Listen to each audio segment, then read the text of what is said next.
Look at all those mosquitoes on Zach right now. There are a lot of mosquitoes. 3, 4. They're everywhere. There's probably like 10 on us. We just can't see them. I'm covered pretty good. I sprayed my pants with permethrin. You're open? I'm open, yeah. I'm ready for business. Mosquitoes, come on by. Speaking of mosquitoes, we're doing a Mosquito Pass today. It's true.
And I guess we're taking the hard way in? Yeah, so we're going to try to go through Birdseye Gulch to get to Mosquito Pass. That's the goal. Yeah, it should be fun. Yeah, knock on wood.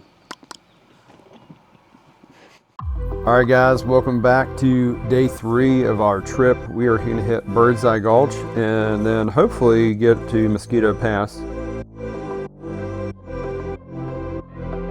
We made our way over to here from Peru Creek.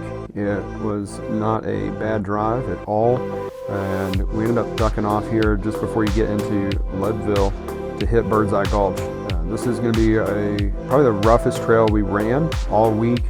I loved it. I had a great time. It took every piece of armor I had with all the skid plates and the tracks of sliders. We put them to use. So I'm super glad that I had those on this trip, especially on this trail. And it is something to note that it is narrow. As you can see here, there's really not a lot of good places to pass. It is two-way traffic, so something to keep in mind. And I also would not recommend running this trail if it's been pouring rain. There are some sections further up that are extremely off-camber, and if it was super wet, it would not end well.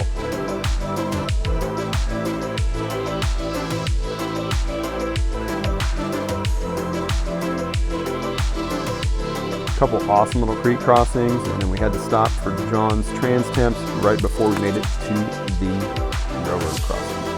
I'm at 226 now. Damn. So it's cool. What was the height the other day when you were nervous about it? Like when you kept stopping to make sure it cooled off? The temp? It was getting to like 250. It was terrible. Okay. terrible. This 240 is definitely the warning zone. I like to, like at 230 is like when I like to like, hey, let's just take a little break. Yeah. I'm at 224 now, so it's definitely dropping pretty quickly.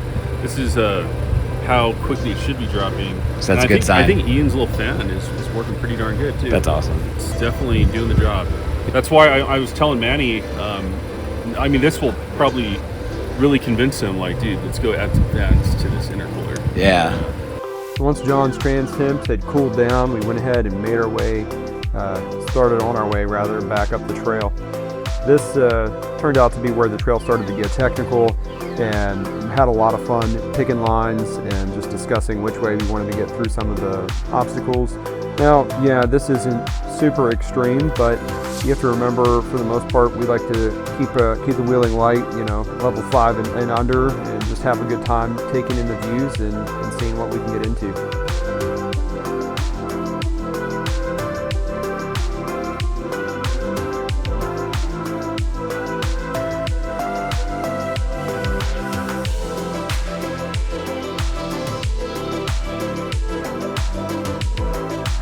By this point in time, John's trans had started to warm up again, and I went ahead and Matt and I pushed forward to this rough technical section that actually ended up proving to be rather difficult for the crew of us. There is a go-around for this section, but we opted not to do it just so we could say we did the real Birdseye Gulch trail. I'm really happy that we did. This proved out to be a lot of fun to try to get up through here, and really a matter of line placement in these loose rocks was quite the challenge.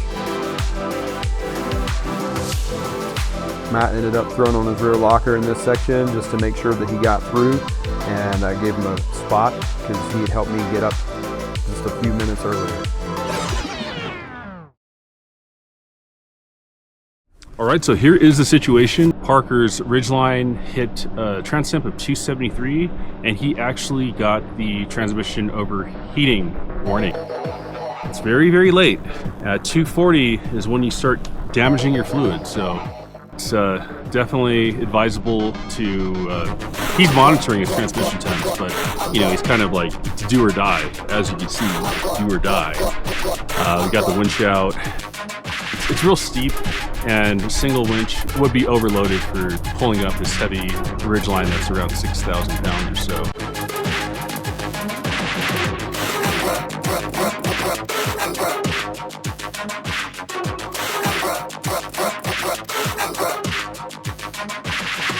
Ridgeline's been doing pretty great. I'm actually surprised it's gotten this far, because this is a gnarly trail. Look at how loose this is, and rocky, bunch of boulders, very narrow. When you get in between some of these boulders, you risk smashing your body panels. Yeah, definitely challenging. So one thing where I think he could improve is disconnecting the sway bars, getting more flex. That would definitely help out. As far as the vehicle weight, I mean, it is what it is. That one step could really help him out by increasing that flex. I almost want to disconnect his front sway bar right now.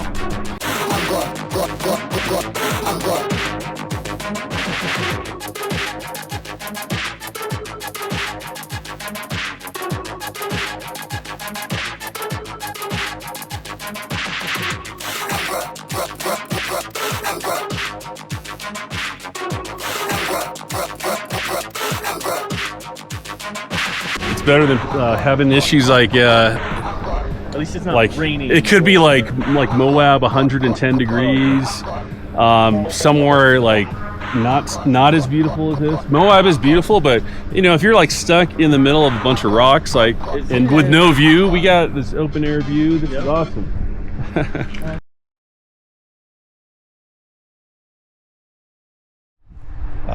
So this is obviously gnarly, and Yeah, I agree. yeah, this is definitely pretty fun. challenging. But you know what? I will say that I've been through. This is hard, probably maybe the most rutted, loose-looking crap I've seen.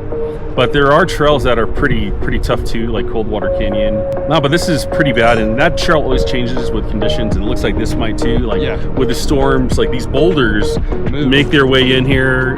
Maybe eventually there'll be even more boulders. But what did you say? The gentleman Yeah, so we have a gentleman with a Jeep group. He says he's been coming out here for like 50 years and doing his Jeep ride, and he decided to just do some extra trails. Yeah. And he decided to come down this, and he said so up until walking up to us, he said there's nothing that looks this loose and like bouldery and gnarly. So he was like, there's a couple tight spots and a couple places you want to pick your line. Be cognizant of that. But he said otherwise, if you're willing to push to here, you can Dude, make it. like Parker was really pushing his vehicle, and I'm surprised that it didn't overheat sooner. I think it's your back's hung up. You're too far. All right, so I got to bump it. Yeah, you'll have to bump it. Yeah. So pull forward a little bit if you can. I can't. Oh, you can't go forward. Well, maybe. Okay, stop. So turn passenger actually, and we're gonna back you around the corner of this rock. Passenger, John. Okay. Bring your passenger backwards, but not. Hang on, stop. You're all chalked up here. Okay. So let's go forward. I can't though. Give me just a little bit. It'll go.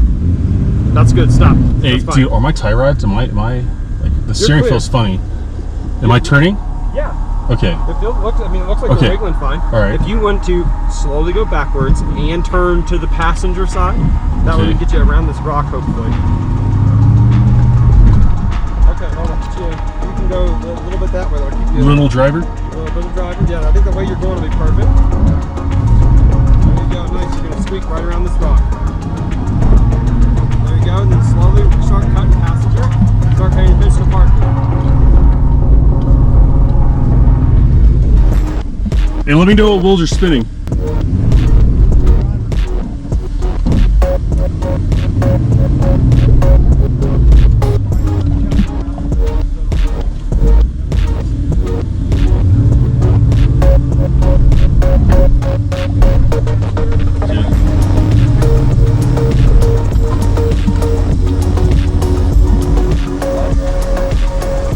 So I agree. One thing what happens is when you're getting winched, and it does help to have him going as well. But that slow moving, it really warms up the transmission. Yeah. Oh, So, yeah. Well, I mean, sometimes our friends will just say just pop it in neutral, and then they'll just do the pull. But in this case, it's so steep. Yeah. It's this is a lot too steeper than you think. Yeah. And then there's at times where you're trying to overcome one of these big gigantic rocks, and then now it's even, you go from this, looks like a gradual, probably 15, 20 degrees, to now you're trying to overcome this thing, and now you're pulling up 100 degrees. Yeah. Yeah. So, hey, Zach, are you in my truck? all right. All right, guys, so after we finished wrapping up that rocky climb, there was a couple little sketchy switchbacks in here, and then the trail kind of mellowed out for a while. This section was just gorgeous. It was so picturesque. There was water coming into this rock garden, and presented a challenge for all of us to get through. You had to be very appropriate and pick your lines carefully, but absolutely amazing section to drive through. At this point, John's transmission demons are still alive and well, and just nursing the truck up the hill. But otherwise, he's in great spirits, and I got to give him credit for that, because I know when stuff's not working right, it can get to you. This section here would be the section that would keep me from wanting to run this trail if it was raining or if it had just finished raining. It is off camber. There is definitely a nice little lip to kind of catch and keep you in from sliding off the side there, but it goes on for quite a while, and it would be something to note if it's been raining significantly in the area.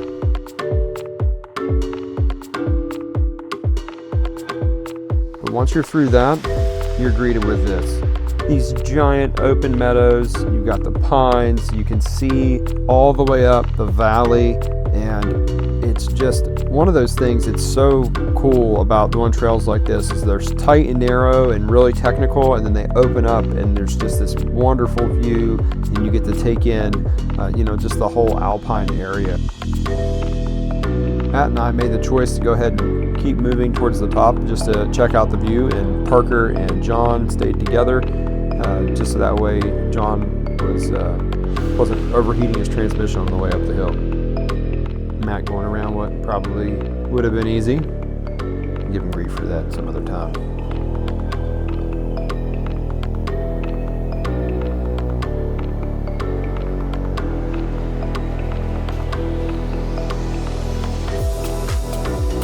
had to get a shot with this sign.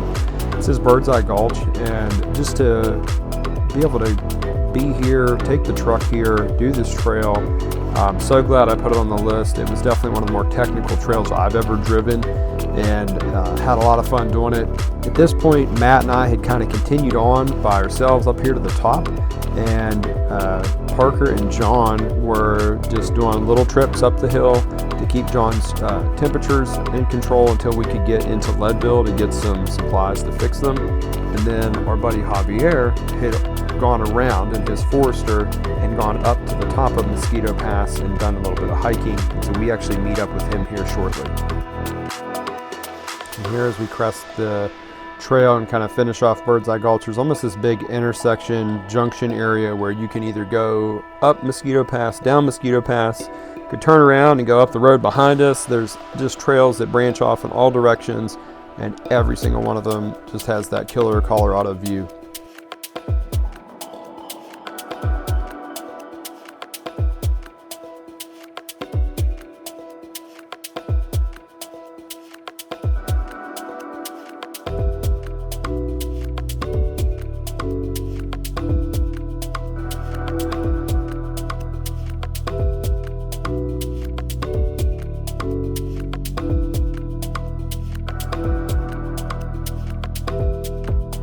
Now this should be a gorgeous view of Leadville and the surrounding mountains, but due to some wildfires, we were greeted with a hazy view, but it was still beautiful nonetheless, and really kind of capped off the adventure coming up through Birdseye Gulch and then coming up here.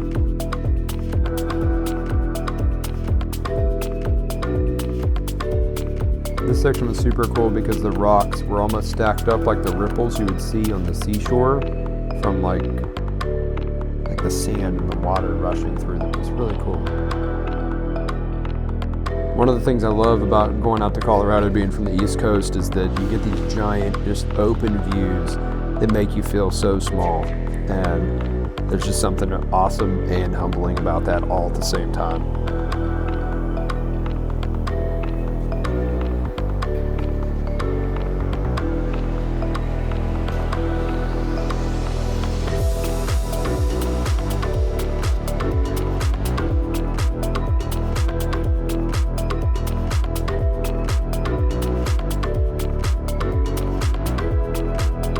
This view here looks like it should be on some sort of Honda postcard.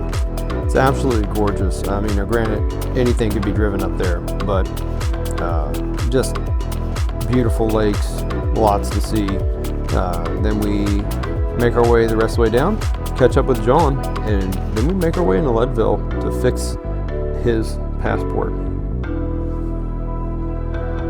And super cooler. Passport's fine. Super cooler, not so fine.